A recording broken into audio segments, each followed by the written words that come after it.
लुहार गढ़ता है नए नए औजार। लुहार गढ़ता है नए नए औजार। हसिया, खुरपा, कुल्हाड़ी, बरछी और तलवार।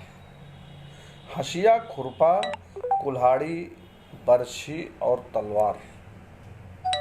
दहकते अंगारों पर वह लोहे को तपाता है। दहकते अंगारों पर वह लोहे को तपाता है, उसे पीटता है और फिर नया आकार देता है।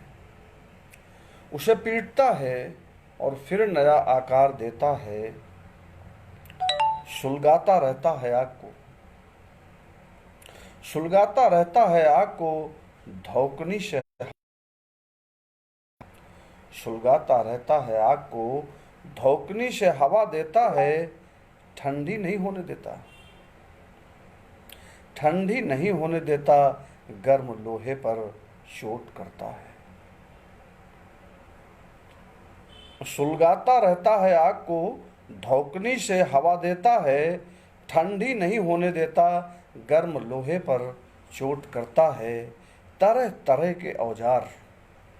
तरह तरह के औजार गढ़ने के पीछे उसका मकसद होता है। तरह तरह के औजार गढ़ने के पीछे उसका मकसद होता है। अपने औजार से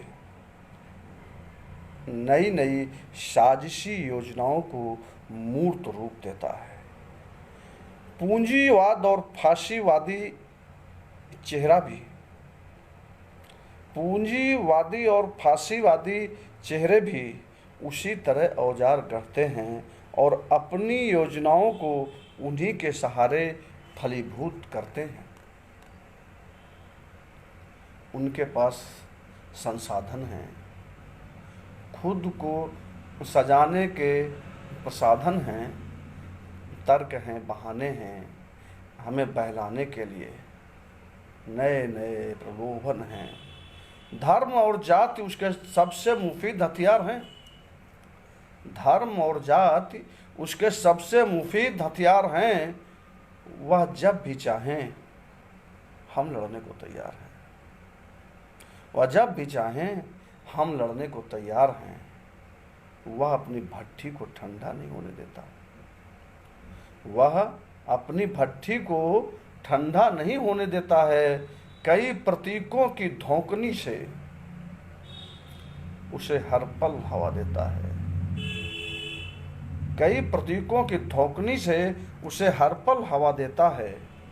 कभी अयोध्या में राम मंदिर, कभी अयोध्या में राम मंदिर तो कभी गाय को हथियार बनाता है। कभी अयोध्या में राम मंदिर तो कभी गाय को हथियार बनाता है। राष्ट्रवाद, 3 तलाक, लव जिहाद जैसे मुद्दों से हमें लड़ाता है। राष्ट्रवाद, 3 तलाक, लव जिहाद जैसे मुद्दों से हमें लड़ाता है। हम उसकी चालों में उलझ इसको अपनी नियत समझ उनके बिछाए जाल में फंसे रहते हैं। हम उसकी चालों में उलझ इसको अपनी नियत समझ उनके बिछाए जालों में फंसे रहते हैं। उनके बिछाए जालों में फंसे रहते हैं और बेवजह आपस में लड़ते रहते हैं। दहकते अंगारों पर वह लोहे को तपाता है, उसे पीटता है और फिर नया आकार देता है।